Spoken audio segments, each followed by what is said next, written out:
నా phone screen మీద వెన్నెల అనే పేరు కనిపించగానే నా చేతులు వణికిపోతున్నాయి. కాల్ ఎత్తాలా వద్దా అని ఆలోచించే లోపే ఒక్కసారిగా కాల్ కట్ అయిపోయింది. టక్ టక్ టక్ అని ఎవరో మా రూమ్ డోర్ని గట్టిగా కొడుతున్నారు. రూమ్ మొత్తం నిశ్శబ్దం. నా గుండె చప్పుడు మాత్రమే నాకు స్పష్టంగా వినిపిస్తోంది. కిటికీల్లోంచి లోపలికి వస్తున్న గాలి కిటికీలను బలంగా కొడుతోంది. ఆ శబ్దం వినిపించినప్పుడల్లా ఎవరో బయట తిరుగుతున్నట్టు అనిపిస్తోంది. భయంతో చెమటలు పట్టి నా బట్టలు కూడా తడిసిపోయాయి. కొద్దిసేపటికి డోర్ కొట్టడం ఆగిపోయింది. అప్పుడే ఉదయ్ ఉదయ్ తలుపు తీయి అని ఎవరో బయట నుంచి గట్టిగా పిలుస్తున్నారు.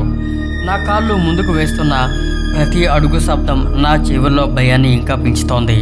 డోర్ దగ్గరకు వెళ్ళగానే ధమ్ ధమ్ ధమ్ మళ్ళీ అంతకంటే గట్టిగా తలుపు కొట్టడం మొదలైంది. భయంతో నేను వెనక్కి పడిపోయాను. రూమ్ మొత్తం ఒక్కసారిగా చీకటైపోయింది.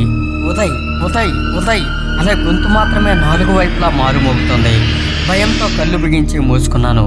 మళ్ళీ తెరిచేసరికి నా ఎదురుగా తేజ నిలబడి ఉన్నాడు.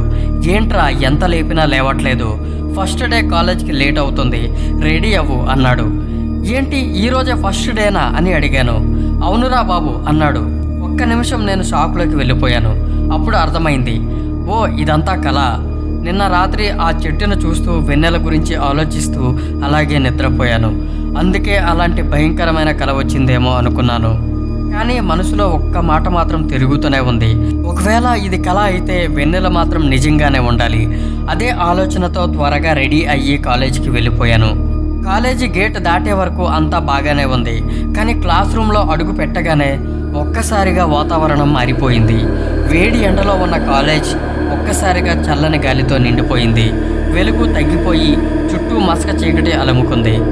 కాలేజ్లో కనిపిస్తున్న విద్యార్థులను చూస్తుంటే వాళ్ళు ఈ కాలానికి చెందిన వాళ్ళలాగా అనిపించట్లేదు. వాళ్ళు వేసుకున్న బట్టలు, మాట్లాడే తీరు, ముఖాలు అన్నీ ఏదో పాతకాల మనుషుల్లాగా కనిపిస్తున్నాయి. మనకెందుకులే అనుకుని పట్టించుకోలేదు. అలా మా మొదటి రోజు ముగిసింది. రోజులు గడుస్తున్నాయి. ఒక వారం అయిపోయింది. కానీ నాకు అర్థం కాని విషయం ఒక్కటే, ఈ రోజు కనిపించిన వాళ్ళు రేపు కనిపించడం లేదు, రేపు కనిపించిన వాళ్ళు ఎల్లుండి కనిపించడం లేదు. అది నాలో నెమ్మదిగా భయాన్ని పెంచుతోంది. ఆ వారం రోజుల్లో వెన్నెల మాత్రం ఒక్కసారి కూడా కనిపించలేదు. ఆ పేరు కూడా ఎవరి నోటి నుంచి వినిపించలేదు.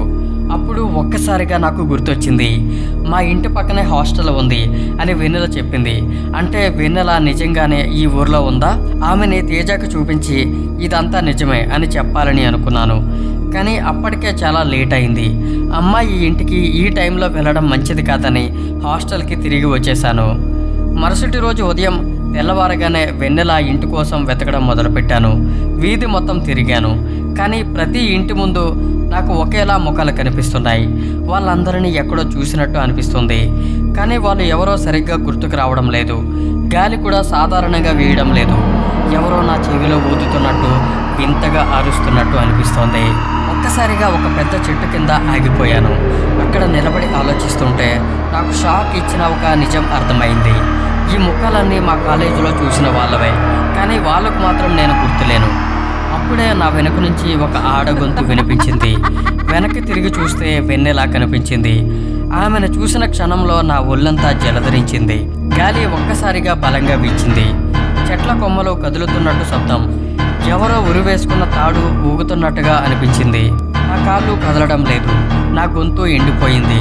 వెన్నెల ముఖం వైపు చూస్తుంటే కొంచెం కొంచెంగా మసకబారుతోంది. ఆమె కళ్ళు మాత్రమే స్పష్టంగా కనిపిస్తున్నాయి. అప్పుడే ఎవరో దూరం నుంచి వెన్నెల అని గట్టిగా పిలిచారు. ఒక్కసారిగా అంతా మామూలైంది. ఆమె నా దగ్గరకు వచ్చి, నా పేరు వెన్నెల, మీరు ఎవరు, ఇక్కడ ఏం చేస్తున్నారు అని అడిగింది. నన్ను గుర్తుపట్టలేదా వెన్నెల అని అడిగాను. క్షమించండి, నేను మిమ్మల్ని ఎప్పుడూ చూడలేదు అని చెప్పింది. ఆ మాట విన్న ఒక్క క్షణం నా గుండె లోపల ఏదో విరిగిపోయినట్టు అనిపించింది. సరే, ఇక్కడ ఎక్కువసేపు ఉండొద్దు అని చెప్పి వెన్నెల వెళ్ళిపోయింది. కానీ నాకు ఒక విషయం అర్థమైంది. ఆమె నిజంగానే ఉంది. వెన్నెల అనే అమ్మాయి అసలు లేదు అని తేజ నన్ను ఆట పట్టించాడు. కానీ ఆ మాట తప్పని అనిపించింది. సాయంత్రం హాస్టల్కి వచ్చేసరికి అందరూ భోజనం చేసి పడుకున్నారు. తేజ మాత్రం నా కోసం ఫుడ్ బాక్స్ పెట్టి నిద్రపోయాడు. ముఖం కడుక్కుని వచ్చి బాక్స్ తెరిచాను. అంతే, నా ఊపిరి ఆగిపోయినంత పనైంది. అందులో అన్నం కాదు, మనిషి మాంసంతో చేసిన కూర ఉంది. పక్కన ఉన్న డబ్బా తెరిచాను. అందులో వేళ్ళు, మరో డబ్బాలో కళ్ళగుడ్లు. నా చేతులు వణికిపోతున్నాయి. భయంతో వాటర్ బాటిల్ తీసుకుని తాగబోయాను, కానీ నీళ్లకు బదులు చిక్కగా ఎర్రని రక్తం. బాటిల్ చేతిలో నుంచి జారి పడిపోయింది. నేను గట్టిగా అరుస్తున్నాను, కానీ నా అరుపు నాకే వినిపిస్తోంది, ఎవరికి వినిపించడం లేదు. అప్పుడే ఏంట్రా ఇంకా తినకుండా కూర్చున్నావు అని తేజ నన్ను కుదిపాడు. కళ్ళు తెరిచి చూశాను. బాక్స్ ఇంకా తెరవలేదు. బాటిల్లో నీళ్ళే ఉన్నాయి. ఇదంతా మళ్ళీ భ్రమే, కానీ ఆ భ్రమ నిజం కంటే భయంకరంగా ఉంది. మరుసటి రోజు కాలేజ్ గేటు దగ్గర వెన్నెల కనిపించింది. తేజ ఆమెని చూడనట్టే లోపలికి వెళ్ళిపోయాడు. నేను మాత్రం ఆమెతో మాట్లాడుకుంటూ క్లాస్ రూమ్లోకి వెళ్ళాను. అక్కడ అందరూ ఒక ఫోటో ముందు గుమిగూడి ఉన్నారు. నేను కూడా దగ్గరికి వెళ్ళి చూశాను. ఆ ఫోటోలో వెన్నెల, కింద ఎలా రాసి ఉంది, కాలేజ్ టాపర్ బ్యాచ్ 1801 అని. నా గుండె ఒక్కసారిగా ఆగిపోయినట్టయింది. 1801 అంటే ఇప్పటి వరకు నాతో మాట్లాడింది ఎవరు? నా పక్కనే నడిచింది ఎవరు? నేను నెమ్మదిగా భయంతో వెనక్కి తిరిగి చూశాను. అక్కడ వెన్నెల నిలబడి నవ్వుతోంది, కానీ ఆమె నీడ మాత్రం నేల మీద లేదు.